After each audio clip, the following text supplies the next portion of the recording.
guys. Okay. Sorry about all my videos. Hopefully you can.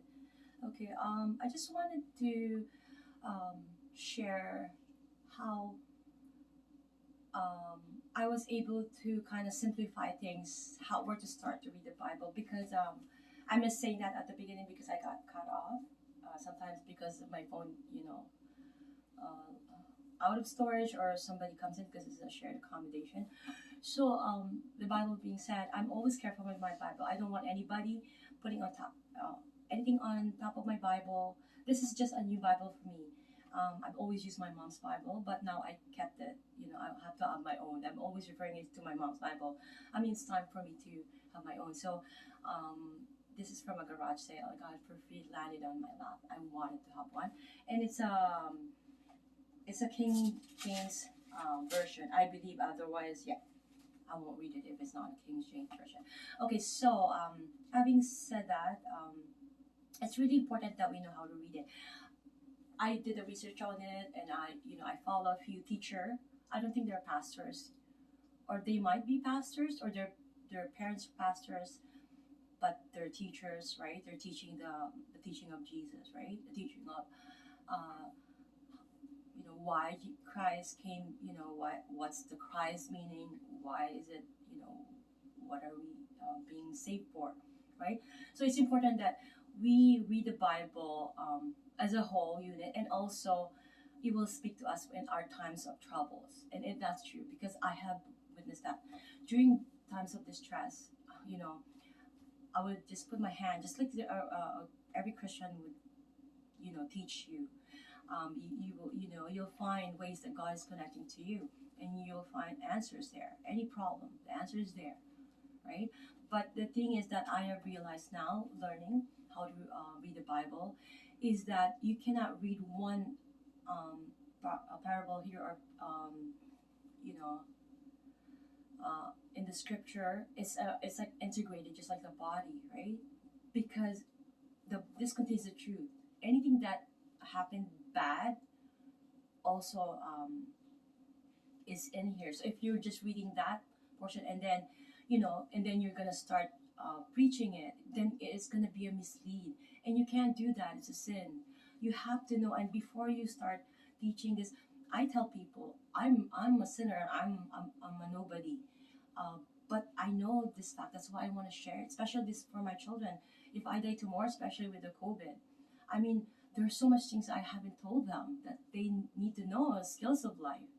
I mean, my kids, I raised like strong women, but I don't know if they're physically strong. Can they? How are they gonna? I put pain in them growing up, but can they be able to handle the pain of if this is a God's wrath? I want to save them. I want to save, especially my children and the people that I love.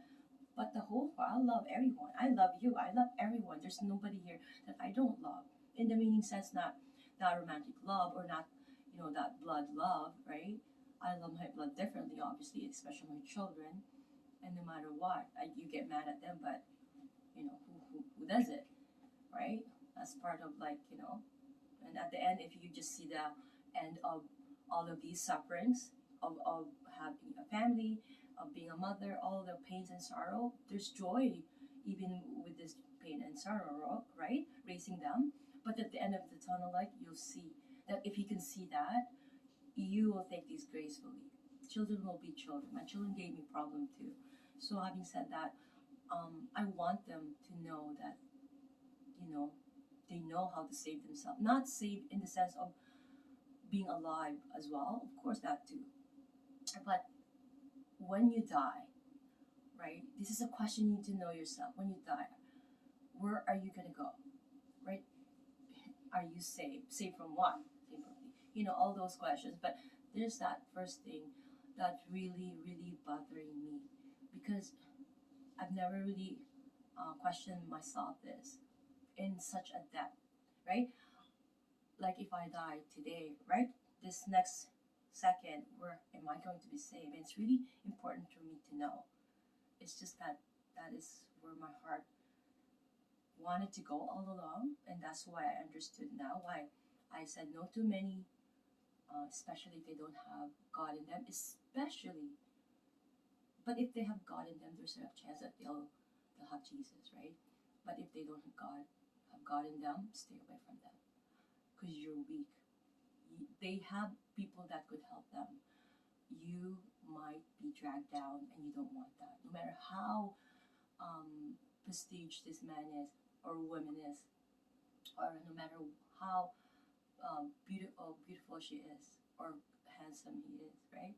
No matter how much money, stability he can give you, the name, power, stability, none of those equals. None of those equals that to love Jesus. I can't live again in this life. There's one point that I lost him for at some point. He's shaking my life right away. Right away shaking it. He doesn't want to lose me. And that's how it is when you accepted him. Right away, you're not gonna fall into a deeper sin. The moment you sin, he's gonna shake in you. Go back. Go back. Turn your face towards God because that's his aim. That's why he did. So we cannot be ashamed to face God, and that's the purpose of of that. So reading the Bible is really really important factor that we should use as a tool. It's the best tool in life that I did not cherish fully. I didn't nourish fully. Whereas I have that tool. I grew up in that setting. My mom forced me, my aunts, thank God to them, my aunts are still alive and I love them to death because they forced me to go to these Bibles. I would not know Jesus at an early age.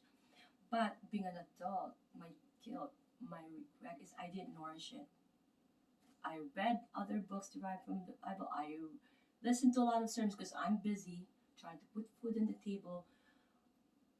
Then I was idolizing that money that will sustain me and my children, which is wrong, which is so wrong. If I could have placed him first, my children would have been in a better position. My children are in a good position right now, but they would have been in a better in terms of that. If I die today, my kids, are they gonna see God?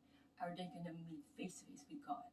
Because that's supposed to be my aim, is bringing those three children, and if they die, I don't know if they're gonna meet their creator or not. It's my biggest mistake in life, being alive. I considered a fig tree. I'm useless. I should be born and be dead. Really, if I can't have my true children saved, especially what's happening with this, we don't know what's happening. Could be a gas run, like I said. Could be we don't know, and it's really important that I want to be saved, right? And that's the reason why I'm having that yearning, and I wanted to share this. I grew up. I was born November 7, 1971, right? I was born in Manila, Philippines. I'm not sure where, but in my birth certificate, Santa Ana. I don't have the exact address, but it's in Santa Ana, Manila. And Santa Ana is kind of a little congested, but it's like a community. And during my marriage days, I took nursing, which ended up me taking business, right? At the end, I just started it and I switched to accounting, and I said no, I'm going to switch to business. So I took nursing when I was already married. I didn't have kids yet, and it's around that area. And I have a friend who lived there, so it became again. It was like my area. So I lived there as a kid. I have no recollection of it. I have nobody to tell me what happened during those times. But from I believe 7, I have a glimpse. No, 5, I have a glimpse of things, and 7, I can tell, right? But it's just because my mom's life was really like like a block. Like it's not really constant. It's been a bumpy road for her. Um, and my grandmother would tell me I was so close with my grandmother more than my mom. She would tell me, oh, because your mom is, she always disrespect me. She's always the rebel, and she didn't. She was such a snob. She didn't want anything to do with any man in that really, she wanted the best. She wanted the best of the best, right? My dad was, and my mom as well. So how they met was, my dad spotted her. She was waiting on the bus. He's well-to-do, so he's probably in a car. He was an engineering student. My mom didn't really finish high school. She has to go to Manila because she's from Pangasinan. She's a rebel, so she couldn't handle her mother, so she left. That was the story, and they met. And you know, from a little bit pieces of stories from my aunts and my uncles, you know, they fell in love and had me, right? And then I guess they separated, and my mom run away and hide me away, and my dad followed me. And my mom has that. Oh, if it's meant to be, it's meant to be. If he follows me, then you know then it's meant to be. So I'm gonna cut this video. I'll tell you the story. It's interesting later on. But having said that, the Bible was not really in depth. A yearning for me at that time. I have the hunger for it when I became pregnant with Catherine.